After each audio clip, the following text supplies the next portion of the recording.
నిన్న మొన్నంటి దాంకొక లెక్క ఇప్పటి సంధి ఇంకో లెక్క. జర్ర ఎండలు ఎక్కువ కొట్టినా ఉడకపోత తక్కువ ఉండేటిది. రోహిణి కార్తెల రోలు బగిలేటట్టు ఎండలు కొడతాయి అంటారు కానీ ఈసారి అంతగానం ఎండలేం లేవు.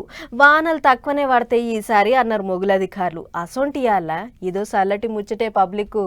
రైట్, వాన తెప్పలు మోసుకొచ్చేటి నైరుతి ఋతుపవనాలు రువ్వడి పెంచిన ఇల్లు అండమాన్ దీవులకు వచ్చినాయి ఆల్రెడీ. ఇక సోమవారం మంగళవారం కల్లా తెలంగాణలో చినుకులు రాలతాయట కూడా. మళ్ళా ఉత్తర కూడా కాదుల్లో ఉరుములు మెరుపులు గంటకు 40 నుంచి 50 కిలోమీటర్ల రువ్వడితో ఈదురు కాదులు. అంటే చెప్పునే వానలు పడతాయి అన్నట్టే. కాకుంటే ఇంకో దిక్కు ఎల్లినో భయం ఉన్నది. మళ్ళా ఈ ఎల్లినో పుణ్యమాని వానలు తక్కువ పడతాయట ఈ ఏడు.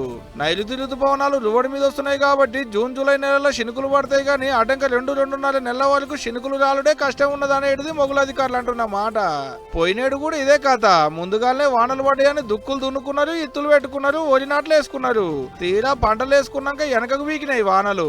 అందుకనే ఈ పాలు ఎట్టుంటుందో ఏమో, నీళ్లు తక్కువ తాగేటి పంటలు వేసుకోవాలని సాటింపేస్తున్నారు కూడా ఆల్రెడీ గవర్నమెంట్ వాళ్ళు.